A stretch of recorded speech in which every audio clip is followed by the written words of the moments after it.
अस्सलामुअलैकुम।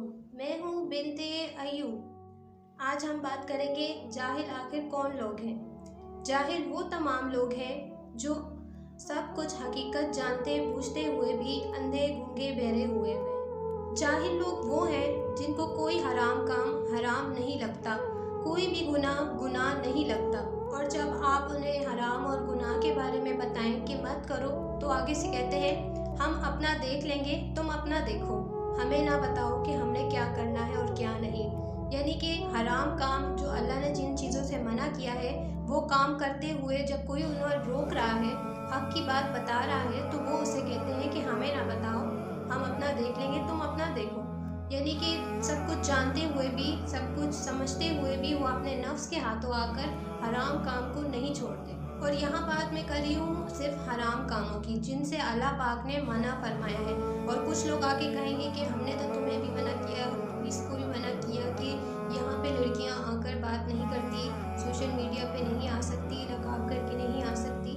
तो हम यहाँ पे कोई गलत बात नहीं कर रहे, कोई नाच गाना नहीं कर रहे, बल्कि एक दीन और इस्लाम की बात फैला रहे हैं, अल्लाह और उसके रसूल की बात फैला रहे हैं, तबलीग कर रहे हैं। तो आप ये ना समझें कि हमने इनको भी मना किया था, आपको भी मना किया था, पर आप तो मना नहीं हुई, तो ये गलत काम नहीं है।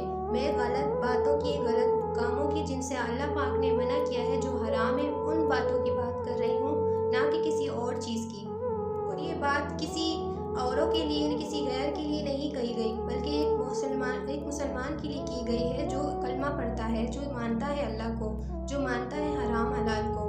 तो जब उसके पास हक बात पहुंच गई है और हराम हलाल का उसको पता चल गया है, फिर भी वो नहीं मान रहा, आपके कहने पे भी वो गुनाह नहीं छोड़ रहा। अक्सर मिसाल के तौर पर ऐसा होता है कि आपके घर में होते हैं कोई ऐसे लोग, या आपके बाहर दोस्तों में कोई ऐसा होता है, या रिश्तेदारों में ऐसा होता है जो मुसलसल हराम काम में इन्वॉल्व होता है। तो आप उनको जब मना करते हैं और सही बात के बारे में बताते हैं और कहते हैं कि तौबा कर लो, अब ये काम जो तुम करते हो बिल्कुल नाजायज़ है, गलत है, तो वो आपके पुराने गुनाह आपके मुंह पे दे मारते हैं और कहते हैं कि तुम भी ये गुनाह किया करते थे।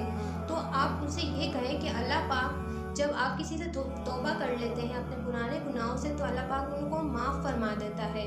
उन गुनाहों का जिक्र आप अपने फ्यूचर में या प्रेजेंट में नहीं कर सकते, अपने पास्ट को अपने प्रेजेंट और फ्यूचर में नहीं ला सकते।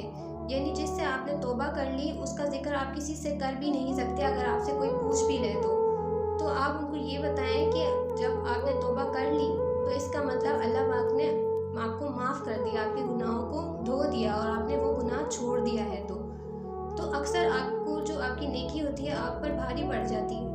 जहाँ तक मैं समझती हूँ, मुझे ऐसा लगता है कि दुनियावी तालीम जिस इंसान के पास नहीं होती वो इंसान जाहिल नहीं होता, बल्कि वो इंसान जाहिल है जिसके पास दीनी तालीम नहीं है।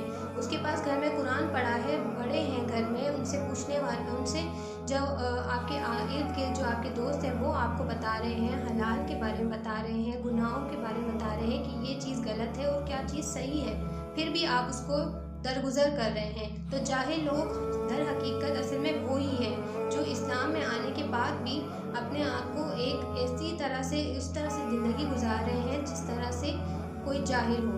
सूरह अल-बकरा की आयत नंबर 67 में हज़रत मूसा अलैहिस्सलाम की बहुत ही अच्छी और छोटी सी दुआ वो पढ़ा करते थे। छोटी सी दुआ ये है, औज़ु बिल्लाहि अन अकूम मिनल जाहिलीन। तर्जुमा है कि अल्लाह मैं तुझसे पनाह मांगता हूँ कि मेरा शुमार कहीं जाहिलों में ना हो जाए। और जाहिल लोग असल में दर हकीकत यही है जो आप जिनको हकीकत बताना चाहें, हराम हलाल का बताना चाहें, तो आगे से वो आपको तानाज़नी करने लग जाए। तो इस नॉलेज को अपने तक ना रखें, अपने प्यारों को ज़रूर शेयर करें।